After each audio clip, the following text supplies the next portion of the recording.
Bonsoir à tous, bienvenue dans votre émission La Réunion Léla.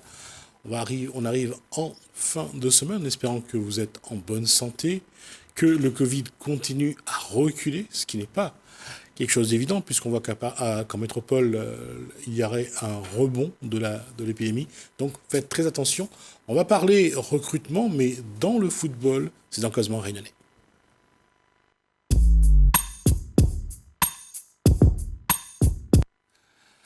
Alors, bonsoir d'abord à la dame, Laetitia Técher, bonsoir. Bonsoir. Bonsoir, alors je vais prendre mon temps pour le dire, à Olivier Madzer, c'est ça? C'est ça, c'est Olivier Madzer, bonsoir. Et à Jim Sadouat, c'est ça? Bonsoir, oui, Jim Bonsoir Sadzou. à vous trois. Donc, alors, vous êtes de la structure, vous allez me dire le nom parce que ça va m'éviter de l'écorcher, je vous écoute. Alors c'est MFC, Madzer Football Consulting. Ce qui veut dire... Alors Madzer c'est mon nom de famille, donc voilà, et Football Consulting parce qu'on travaille dans le football, et Consulting parce qu'on est aussi conseiller sportif. Enfin, je suis conseiller sportif en finalisation d'une licence d'agent sportif, mais j'exerce aujourd'hui en tant que conseiller. D'accord, la question c'est pourquoi cette structure? Alors cette structure elle a été créée en 2020 par moi-même pour promouvoir voilà, le football un peu réunionnais, local, venir recruter ici et essayer de sortir des pépites de la Réunion. Ça veut dire que vous avez déjà des contacts avec d'autres structures identiques en métropole pour pouvoir... Oui, effectivement. Alors, il y a beaucoup de structures qui fonctionnent comme nous. Donc, voilà, il y a l'Académie Chance, il y a France Football Détection, il y a Seconde Chance qui font aussi des détections comme nous. Sur une semaine, sur 2 jours. Tout dépend en fait de la demande des clubs. D'accord. Vous êtes donc directeur de cette structure, madame? Et donc, moi, je suis coordinatrice et collaboratrice de Monsieur Madzer. Donc, je m'occupe de la partie administrative et je fais aussi le lien avec les parents, les clubs et l'agence. Et la partie communication aussi. Quand on dit on fait communication, on fait le lien, qu'est-ce que généralement les parents ont besoin de savoir? Ils ont besoin de savoir tout ce qui se passe avec le jeune en club et nous, on reporte les informations auprès des parents et les clubs et on fait le lien pour les rassurer, les réconforter et pour qu'ils sachent ce qui se passe en métropole. D'accord, je reviendrai tout à l'heure là-dessus, je vais terminer mon tour de table. Oui. Alors, on dit scouting. Scouting. Ça ne veut pas dire que vous êtes scout, c'est ça? Non, ça veut pas dire scout. Moi, je suis un peu comme un recruteur, pas recruteur, mais je vais jeter un œil dans le stade pour voir tel joueur ou tel joueur. Donc, la détection. La détection. D'accord. Pas trop près du micro parce que ça résonne dans le studio. La question,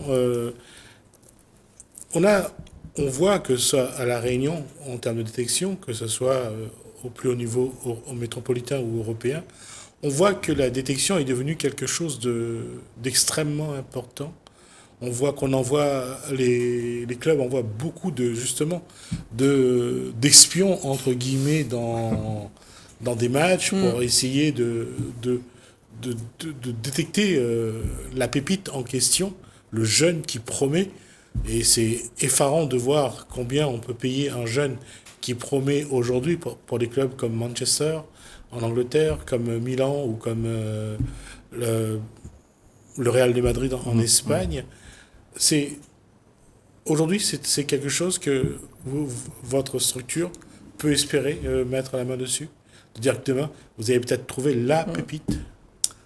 Alors oui, effectivement, le but, c'est ça, de trouver la pépite. Mais hormis de trouver la pépite, surtout, c'est de permettre à beaucoup plus de jeunes, en fait, en tout cas réunionnais du coup, peut-être de réaliser un rêve qui est d'être footballeur. Le dernier réunionnais qui s'est fait remarquer au niveau métropolitain, parce qu'il a évolué en équipe de France, c'est Dimitri Payet.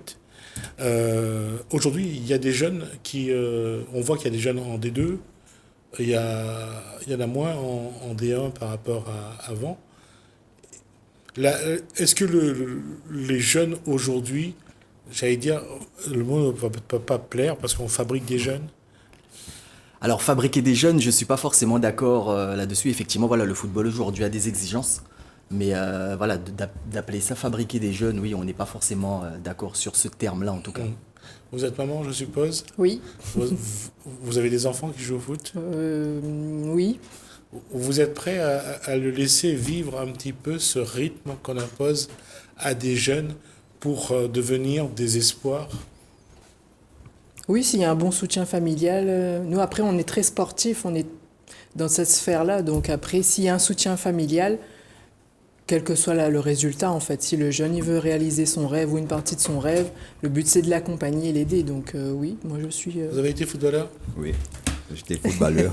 C'est quelque chose qui demande beaucoup de... Beaucoup de temps, beaucoup d'investissement et surtout beaucoup de détermination aussi. Entre les séances d'entraînement, entre l'école, là, on arrive à trouver un équilibre? Il faut trouver le juste milieu et c'est un peu ça que les enfants faut chercher en fin de compte. La discipline, c'est pas le point fort des jeunes occidentaux aujourd'hui. Oui. Que ce soit à La Réunion ou en métropole, les jeunes ont beaucoup d'activités, ont des moyens. Avant, il y avait j'allais dire, on était plus modeste. Oui. On n'avait pas tous les jeux vidéo, on n'avait pas tout ce qu'on a aujourd'hui. Aller jouer au ballon, c'était vraiment un plaisir. Oui. Mais aujourd'hui, c'est plus le même plaisir. Alors, plus le même plaisir, effectivement, parce que voilà, moi je suis invité aussi sur des détections dans des pays étrangers. Donc, effectivement, je suis rentré de Côte d'Ivoire il n'y a pas longtemps. Effectivement, quand je vois le football là-bas, je me dis, voilà, les Occidentaux, c'est pas du tout la même chose. Bah, là-bas, je veux dire, quand les jeunes sont sur le terrain, on voit le plaisir que les jeunes ont d'avoir d'abord des chaussures aux pieds, d'avoir un maillot, d'avoir un short et de courir derrière un ballon. D'avoir un bon terrain aussi. Exactement. Et pour vous dire, voilà, ils commencent déjà à 5 heures du matin. Les terrains, voilà, il n'y en a pas beaucoup. Ils jouent beaucoup dans la terre encore aujourd'hui. Voilà, vous allez sur mes réseaux, vous verrez. Et c'est vrai que lorsqu'on leur offre une paire de chaussures, ben, ils sont tellement heureux qu'on ne retrouve pas ça au niveau en Occident en tout cas. Et aujourd'hui, effectivement, je me dis, alors soit les jeunes n'aiment plus le football, mais aiment tout ce qui est à côté, vous savez, les belles voitures, l'argent et tout. Mais il n'y a pas cet amour du football, à la différence d'effectivement de ce continent africain où les jeunes adorent ça, aiment le football, se lèvent depuis 5 heures et jouent. On va quand même essayer de le dire, c'est que le foot représente aussi un billet pour une autre vie. Donc là, il y a un gros espoir qui est mis sur le foot et les jeunes s'y adonnent. C'est un petit peu comme à Madagascar où le foot a été, dans les années 80, un passeport pour venir jouer à La Réunion. Il y a eu Timba au CSSD, il y a eu Cetra à Saint-Pierre. Ouais. À Saint-Pierre, il y a eu Madi à Saint-Joseph. Ouais. Donc il y a eu des joueurs, d'excellents joueurs. D'ailleurs, Madi, qui était malgache, a joué en sélection de La Réunion au premier Jeu des îles en 1978, je crois, ou 77. Donc il y a quand même un contexte qui fait que le foot, est-ce que justement, et là, je pose la question à madame, c'est est-ce que le foot propose aujourd'hui un chemin vers une insertion professionnelle, vers une vie plus tard à ces jeunes-là? Est-ce que, dans ce que vous faites, est-ce que vous pensez que vous mettez les jeunes sur le bon chemin? Bah justement, à ce sujet, c'est aussi une particularité de notre agence. On tient à accompagner les jeunes au niveau scolaire aussi, parce que quand on a une demande d'un club, d'un profil, ils nous demandent les bulletins scolaires du jeune, en fait. Donc on regarde aussi cette partie scolaire. Et nous, c'est vrai qu'on accompagne le jeune dans ce sens, et on tient aussi à ce qu'il ait un bon niveau, quoi. Il y a aussi une chose, c'est-à-dire avoir un bon bulletin scolaire, avoir une bonne note en français, une bonne note en maths, ça ne veut pas dire que demain, il va forcément être un bon travailleur. Entre une formation vers un métier et avoir un bon bulletin, c'est pas forcément une référence à la matière. Non, mais on regarde aussi le comportement et l'attitude. Et c'est vrai que de par notre agence, on travaille avec d'autres collaborateurs professionnels comme un préparateur mental. Et on les oriente aussi, on leur parle aussi de tous les métiers qu'il y a autour en fait, parce qu'une blessure est vite arrivée. Un accident est vite arrivé, donc on oriente aussi les jeunes sur cette réalité-là en fait. On n'est pas que football. Parce qu'on le voit dans le sport de haut niveau, pour avoir rencontré des sportifs réunionnais qui étaient en métropole, la préparation psychologique, et surtout le suivi psychologique est de plus en plus essentiel. Oui, ça fait partie aussi de notre agence, le suivi mental et psychologique des jeunes. Je vous donne un exemple rapide. On a un jeune qui est parti en essai l'année dernière. Il a commencé en janvier là, à Auxerre. on est toujours en lien avec lui et c'est vrai qu'on tient à ce que ce lien-là soit maintenu, quoi, avant, pendant et après. Surtout, surtout quand ça va pas, il a besoin qu'on... Il a besoin d'un soutien. Oui, d'un lorsque ça va soutien. pas. Changer. Ouais. Et justement, dans la préparation, un gamin commence à jouer au football à 5 ans. Alors, on dit qu'un enfant commence à jouer au football à 5 ans, mais voilà, il commence à atteindre un âge mature, on va dire à 13 ans pour moi. Il y a les poussins, il y a les pupilles. C'est à ce niveau-là que commencent les rencontres. C'est ça, les rencontres commencent à ce niveau-là, mais voilà, la réelle prise de maturité, normalement, pour quelqu'un qui aime vraiment le football, c'est à partir de 13 ans. Oui, mais la détection doit se faire avant. Alors aujourd'hui, voilà, on rencontre ce problème, c'est qu'effectivement, on demande beaucoup de jeunes qui ont 12 ans, 13 ans.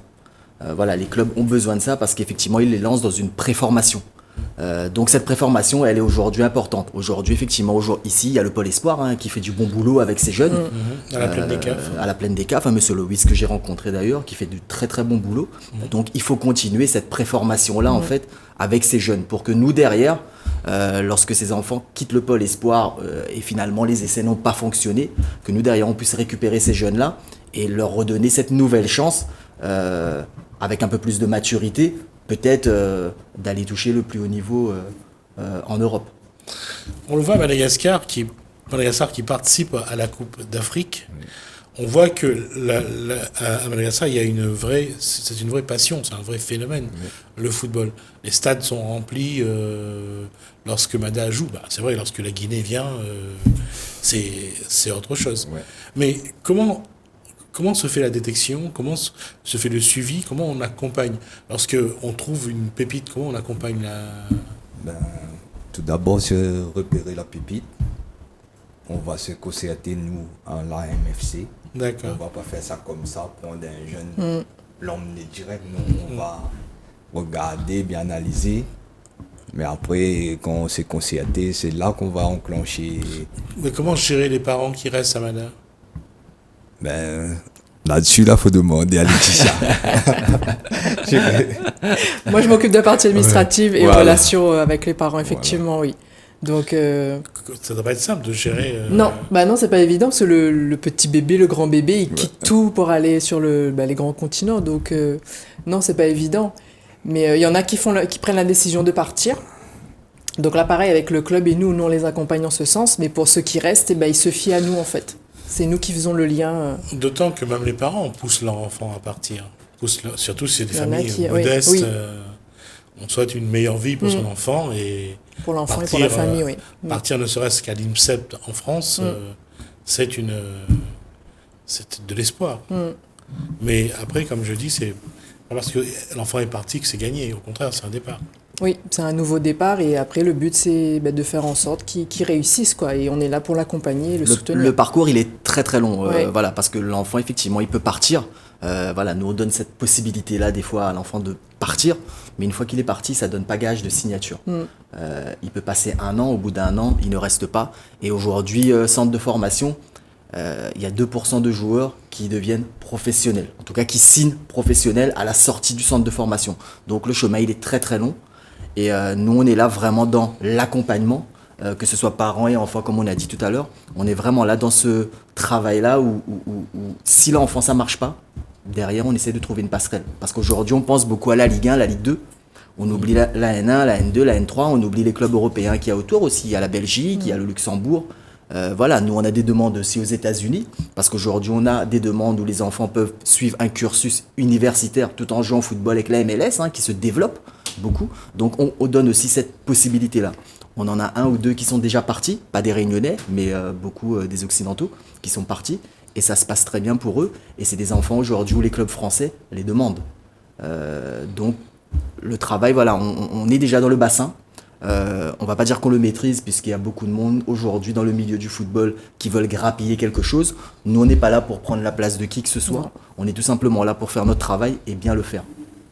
Et la concurrence est de plus en plus rude. On voit que les joueurs africains s'imposent plus et les joueurs qui viennent des Mascareignes ou de Madagascar, depuis Rabé Sandratana, il n'y a plus eu vraiment de joueurs malgaches qui s'est imposé, je crois. Il y en a, mais Pas Pas au premier niveau. beaucoup. Pas au plus haut niveau. D'accord. Aujourd'hui, comment vous dans ce contexte-là, comment vous arrivez à rassurer les parents, à dire que finalement, ça me fait penser aux petits chanteurs à la Croix de Bois lorsque les gamins partent en métropole. Il y a cette cassure, cet abandon, ce départ. Il y a une rupture entre l'enfant et ses parents. Et c'est souvent ça la difficulté. Et c'est ce qui est plus difficile à gérer, c'est ça, je pense. Alors c'est vrai que cette question, bon voilà, elle est vraiment à double sens parce que déjà, bon, il y a le fait de rassurer les parents, c'est-à-dire que nous, lorsqu'on repère un enfant à La Réunion, déjà parce que bon, il y a beaucoup un problème financier aujourd'hui dans le football. C'est que beaucoup pensent qu'on vient, on veut prendre de l'argent, mais derrière, il n'y a pas forcément quelque chose qui se passe. C'est vrai que nous, on demande rien aux parents. On ne demande pas les billets d'avion, on ne demande rien du tout. On essaie d'assurer ça au maximum. En tout cas, si les clubs demandent, bien sûr. On ne peut pas prendre un enfant comme ça, l'emmener en métropole pour le fun. Et ça ne fonctionne pas comme ça. Le football aujourd'hui est très compliqué, ça demande beaucoup d'exigences. Et on ne peut pas prendre un enfant, le retirer de ses parents et l'emmener là-bas. Et en gros, on le laisse galérer. Donc c'est pas ça le football. Nous, on a aussi une réputation à tenir. L'agence a une réputation à tenir parce que c'est un travail qu'on veut faire sur du long terme. Si aujourd'hui on commence à faire ça, c'est bon, au bout d'un mois, on a fini. Comment, pour les jeunes qui rêvent, qui espèrent un jour être au-dessus du lot, être découverts, partir, qu'est-ce qu'ils doivent d'abord maîtriser Vous avez dit tout à l'heure qu'ils ont entre 12 et 13 ans, mais il faudra les repérer 2 ou 3 ans avant, donc entre 9 et 10 ans, et faire en sorte qu'ils arrivent au bon niveau. Mais l'enfant croit que s'il sait jongler, s'il sait dribbler, il est un bon footballeur. Mais malheureusement, c'est pas tout ce que vous lui demandez. Non. Le plus important, c'est le mental. Parce que on peut être un très bon footballeur, le meilleur dribbleur qui existe. Si mentalement, arrivé en Europe, on n'est pas fort. Non, ça passe Quand on pas. voit comme des joueurs comme Paul Gascoigne ou bien Wayne Rooney tomber dans l'alcool alors ils jouent dans des clubs prestigieux, ils ont une belle vie. Quand on voit ces joueurs-là qui n'ont pas le mental justement, malgré ils sont là, alors qu'ils sont passés par des centres de formation, ils ont un environnement plutôt favorable à la formation. Demandez à des jeunes qui viennent d'une île ou de Madagascar, qui est également une île, d'être à la hauteur, d'être mentalement à la hauteur. Alors si on compare vraiment aujourd'hui par rapport à Madagascar ou l'Afrique ou la Réunion, bon déjà il y a ce truc où effectivement l'Afrique, on considère l'Afrique comme un pays un peu pas pauvre, mais l'Afrique un pays un peu moins développé en tout cas, Ouais. moins développé. Et effectivement, quand on voit ces jeunes-là là-bas qui arrivent en Europe, ils ont faim. Ils ont faim. Nos enfants à nous, aujourd'hui je parle de nos enfants, ils ont tout. Ils ont les PlayStation, ils ont 3 paires de crampons, ils ont les terrains synthétiques, ils ont tout. Donc lorsqu'ils arrivent, ils sont déjà dans un cocon, dans la famille. Oui, et c'est pour ça qu'ils croient qu'ils ont déjà gagné. Voilà. Et lorsque vous arrivez, ça donne pas gage de réussite. Mais celui qui vient d'Afrique, il a tellement faim que lui, il veut s'en sortir. Donc quand il arrive, il va se donner tous les moyens pour y arriver. Et aujourd'hui, vous voyez ces joueurs tels que Sadio Mané, N'Golo Kanté, ils sont là. Alors, N'Golo Kanté, c'est Chelsea, et Mané, c'est... Liverpool. Bravo, parce que j'avais oublié, effectivement. Et c'est vrai, là, on voit que l'Afrique actuellement est en train de prendre le dessus sur les autres les joueurs. Avant, on pouvait avoir un joueur qui arrive d'Amérique du Sud, en France, mais aujourd'hui, il y en a beaucoup moins, et on voit les joueurs africains. Bon, c'est quelque chose de naturel aussi de voir les Africains aujourd'hui en train de reprendre. Il ne faut pas croire que l'Afrique a toujours été pauvre. L'Afrique a été un continent très riche. Après, ça s'est malheureusement détérioré. Mais aujourd'hui, l'Afrique est en train de reprendre sa place, surtout au niveau du sport. Et la formation, elle n'est pas encore en place en Afrique, mais les joueurs africains partent plus facilement en Belgique, partent plus facilement. On voit Lukaku qui est belge aujourd'hui. Mais bon, ses racines sont africaines. Oui, c'est vrai que ces racines sont africaines. Après, voilà, c'est vraiment une histoire où effectivement beaucoup de pays africains ont été plus. Alors, la Belgique, c'est le Congo, plus C'est le ça. Congo belge. Hein, C'est donc, ça. il y avait ça aussi. Mais on montre aussi qu'aujourd'hui, c'est pour ça que est-ce que dans la préparation que vous faites, est-ce que le jeune est mentalement prêt à se dire, alors, si on va là-bas, je pars à zéro et il va falloir que je trime pour y arriver. Alors, on ne saura jamais si réellement le jeune est prêt. En tout cas, nous, on est dans l'accompagnement. On l'accompagne, on lui donne les conseils, on l'assiste, on est régulièrement présent sur ses matchs. Hein, voilà, on essaye d'être au maximum présent pour qu'il sente vraiment qu'on le soutienne. Et le but pour nous, encore une fois, lorsqu'on prend un Réunionnais et qu'on l'emmène, je suis Réunionnais, on est tous Réunionnais à table, hein, voilà, je sais ce que c'est que le football. Et effectivement, le but, c'est qu'ils réussissent. Et je trouve qu'il n'y a pas assez de Réunionnais, en tout cas, dans les championnats européens. Et Mais voilà. c'est ce qu'on regarde aussi quand on fait une détection, quand on repère un profil en fait. On a la partie technique physique, oui, mais au fil des entretiens, on voit comment ça se passe avec les parents et on se base aussi là-dessus. Et puis on voit le jeune en fait, comment il nous regarde, comment il se tient. Et on a un préparateur mental qui est là aussi, donc on peut faire une séance avec le préparateur mental et le jeune. Et là, on peut le positionner et voir, effectivement, il y a un travail à faire, où lui, il est prêt. Si on a un essai qui se présente, il peut partir maintenant ou dans quelques mois, en fait. Il y a toujours une préparation derrière, on ne les lâche pas à la nature. D'accord. Alors, on rappelle la date de cette fameuse semaine Du 16 au 20 mai. Du 16 au 20 mai, ce sera donc à la Saline Léo. Saline Léo, terrain Charles de Foucault. Je croyais que c'est le stade Cyprien Mestri. Cyprien Mestri, c'est ça, mais Oui, c'est le stade de la Charles de Foucault, c'est ça. D'accord, ok. Un vieux club qui n'existe plus aujourd'hui. Il existe toujours. Il existe toujours. Qui fête ses 70 ans d'ailleurs aujourd'hui. Cette année. Cette 70 ans. Ouais. C'est vrai? année. Il fête ses 70 ans. Pour moi, Ils existent et il y a des pépites à la Saline. dans ce cas, je présente mes excuses à tous ceux qui portent ce club que je connais depuis les années 70. Donc, c'est pour ça que je dis que il jouait en Division 1 à La Réunion et le temps a passé aussi depuis. Donc, rendez-vous donc du 14 au 20 mai, du 16 au 20 mai, donc au stade de la Charles de Foucault à la Saline Léo pour donc cette période de détection. C'est ça, alors c'est ouvert au 2005, 2006, 2007, 2008. Alors, quand il dit ça, c'est pour ceux qui sont nés dans ces années-là. Les garçons. Le langage, parfois, n'est pas toujours simple. Donc, c'est vraiment ouvert à ces générations-là.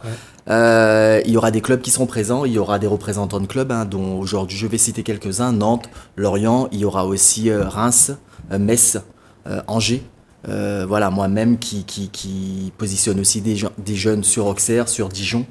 Il y aura peut-être le groupe United qui sera là, donc le représentant représente Châteauroux, Manchester City aussi.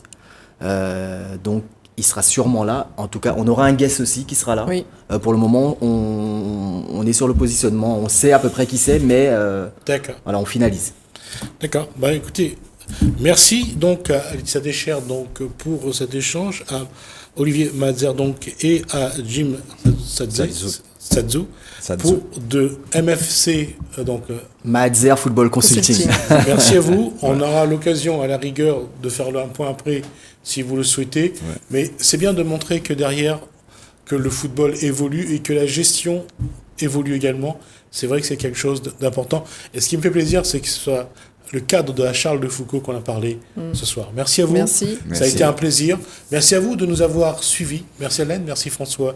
Je vous dis à bientôt.